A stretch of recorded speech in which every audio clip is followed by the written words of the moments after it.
anak Miss? Alhamdulillah, luar biasa, Allahu Akbar. Oke, jumpa lagi dengan Miss Devi. Hari ini kita masih belajar daring ya, nah. Hari ini kita belajar tematik untuk mulai pembelajaran kita pada pagi hari ini agar mendapatkan keberkahan dari Allah Subhanahu wa taala. Marilah kita mengucapkan lafal basmalah dan doa sebelum belajar. Bismillahirrahmanirrahim. Rabbi zidni ilma warzuqni fahma wa amalan mutaqabbala. Amin ya rabbal alamin. Oke, Abang dan Kakak, kita masuk ke tema 7, subtema 2 ya. Kamu bisa buka buku kamu di halaman 49. Open your book, page 49. Nah, Ahmad atau Brani Ad-Darukni meriwayatkan bahwa sebaik-baik manusia adalah yang paling bermanfaat bagi manusia lainnya. Oke, jadi alangkah baiknya jika kita tuh menjadi manusia yang sangat bermanfaat bagi orang lain. Nah, kamu telah mengetahui ya nak sebelumnya bahwa di Indonesia itu terdapat beragam suku bangsa. Nah, jadi anak-anak Miss, abang dan kakak, keragaman suku bangsa itu mengakibatkan keberagaman apa kemarin nak? Keberagaman budaya, nah termasuk cara hidup sehari-hari mereka.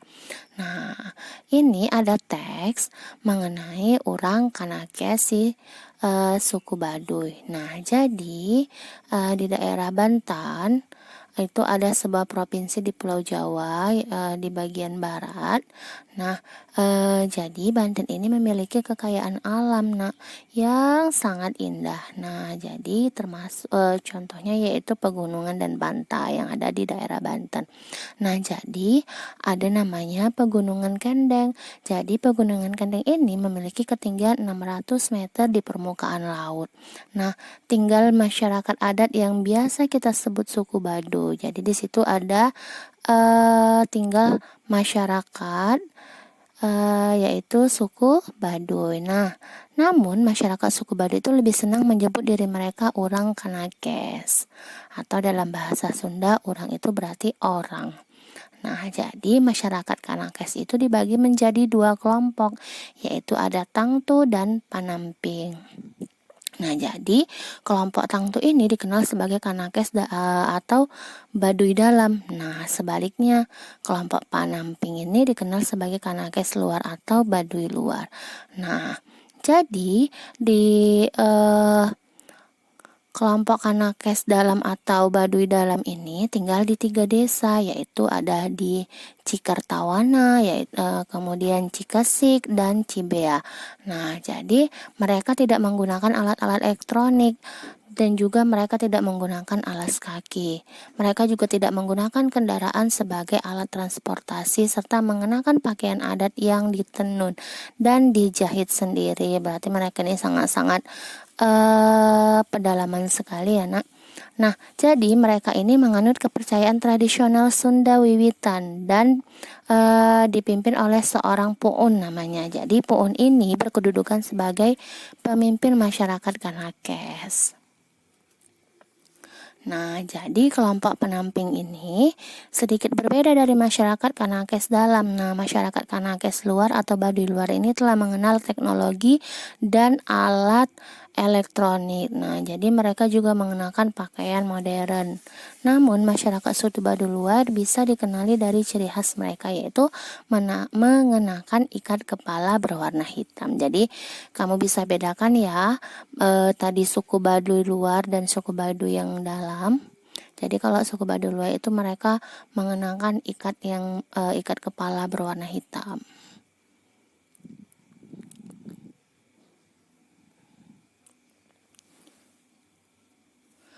Oke, nah kita masuk ke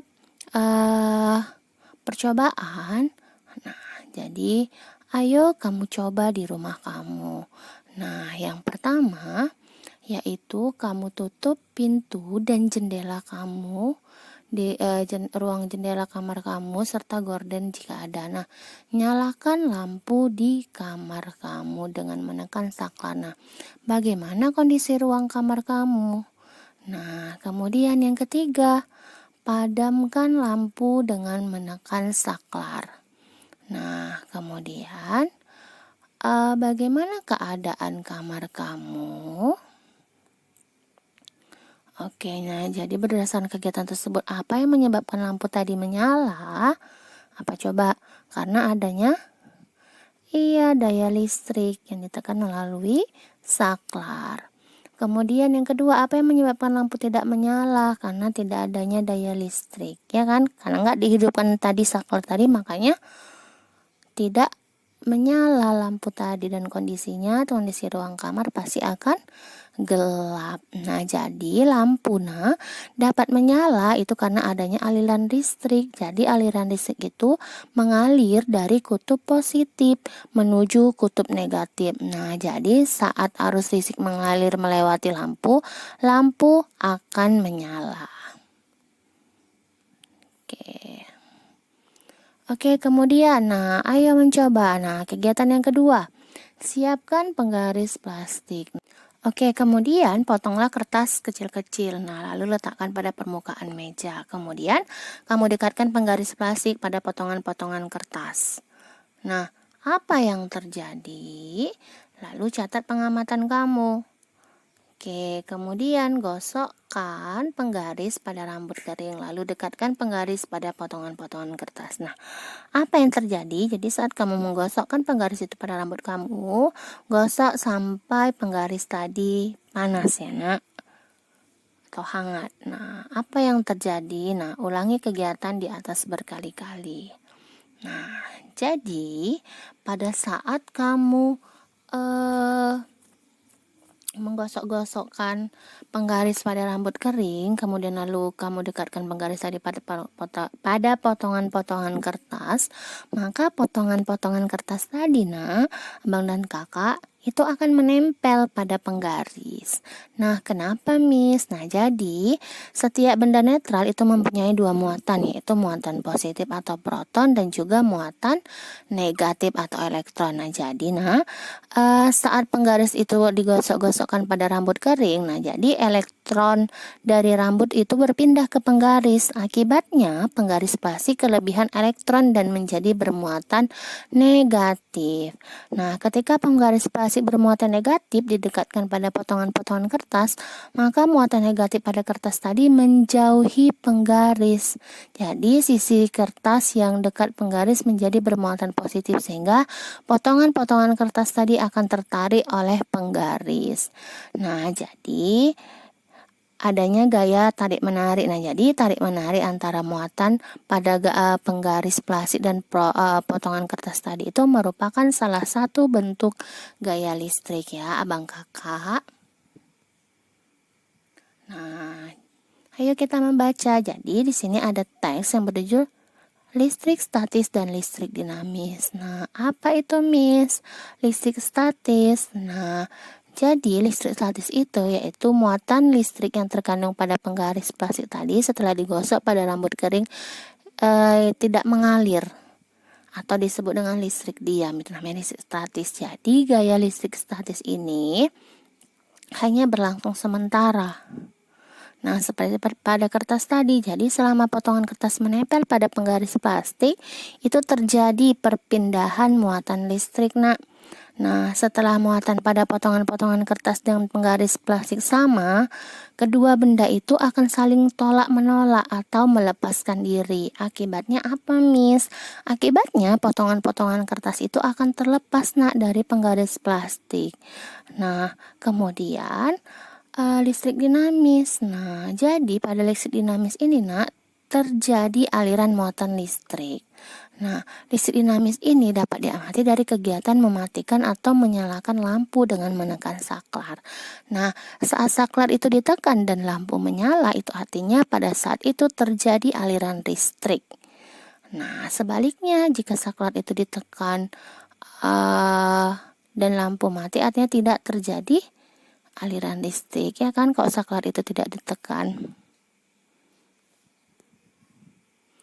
Nah, ayo kita berdiskusi. Perhatikan gambar. Nah, ini ada 4 gambar, ya kan? Ada gambar lampu senter, kemudian ada gambar kipas angin, ada gambar setrika, ada gambar lemari pendingin.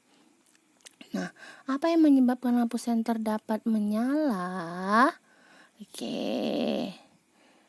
Tadi kita sudah belajar ya tentang listrik statis, listrik dinamis.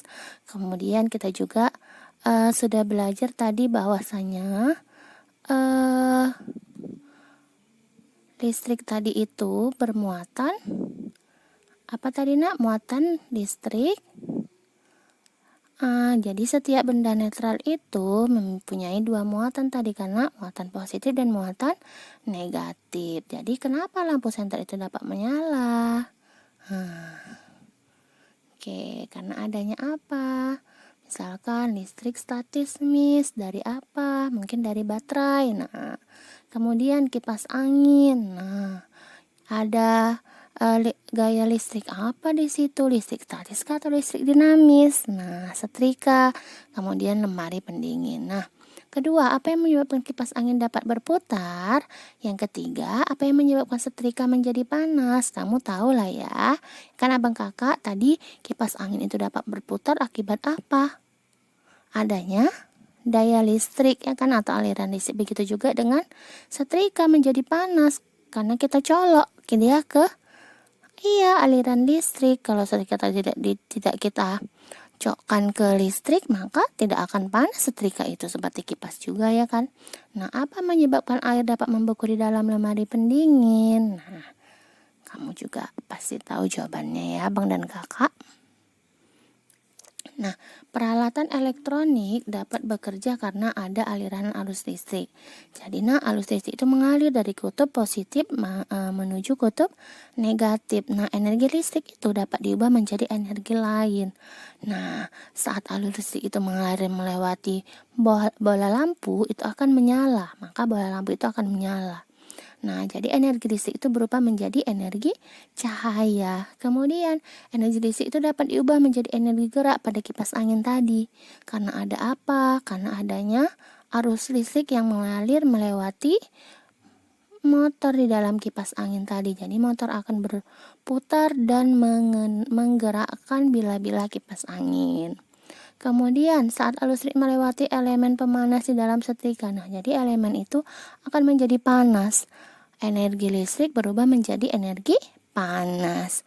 Nah, pada lemari pendingin atau kulkas, jadi ada aliran listrik ya, abang dan kakak, atau arus listrik itu akan memutar motor pada mesin lemari pendingin dan membuat bahan pendingin itu bekerja. Nah, kita masuk ke pembelajaran kedua. Nah, di sini ada pola lantai gerak tari. Nah, jadi saat menari itu kita memeragakan sebuah tarian, ya kan. Jadi penari itu kadang bergerak ke kiri, kadang ke kanan, kadang maju, kadang mundur, ya kan abang kakak, atau bergerak membentuk lingkaran. Nah, jika digambarkan itu seolah-olah ada satu garis imajiner yang dilalui penari selama menyajikan satu tarian. Jadi garis imajiner ini juga dapat kita gambarkan dengan melihat formasi pada penari dalam memeragakan tarian. Nah, pada penari itu dapat membentuk formasi garis lurus, lengkung, segitiga, atau lingkaran. Seperti kemarin sudah kita pelajari ya nak, berbentuk zigzag juga, ya kan? Nah, kemudian bentuk formasi garis ini dapat berubah-ubah selama penari menampilkan sebuah tarian. Nah, jadi garis imajiner yang dilalui oleh penari ini melakukan gerak tari, itu yang disebut dengan pola lantai. Sudah kita pelajari juga ya sebelumnya tentang pola lantai dalam menari. Jadi ada pola lantai itu berupa garis lurus atau garis lengkung. Nah, bentuk pola garis lurus ini dikembangkan menjadi berbagai pola lantai, diantaranya horizontal, diagonal, garis lurus ke depan, zigzag, segi 3, segi 4, dan segi 5. Jadi bentuk pola garis lengkung ini dapat dikembangkan menjadi berbagai pola lantai. Di antaranya ada lingkaran, angka 8, garis lengkungan ke depan, dan garis lengkung ke belakang. Nah, ya kita perhatikan gambar. Ini gambar-gambarnya ya nak. Ini saat penari bergerak melalui garis lurus ke depan. Ini saat penari bergerak melalui garis diagonal. Ini juga pada saat horizontal. Ini pada saat penari bergerak melalui garis diagonal. Nah, inilah pola-pola lantainya atau formasi penari. Ya. Oke. Nah, latihan. Ini Miss ada 2 latihan. Kamu kerjakan di rumah ya, abang kakak. Selamat mengerjakan. Oke, abang dan kakak, mungkin hanya ini materi yang dapat disampaikan pada pagi hari ini. Tetap jaga kesehatan, jangan tinggalkan sholat 5 waktu ya nak, dan tetap memakai protokol kesehatan dimanapun kamu berada. Oke, I think enough for today. Let's say adalah Alhamdulillah.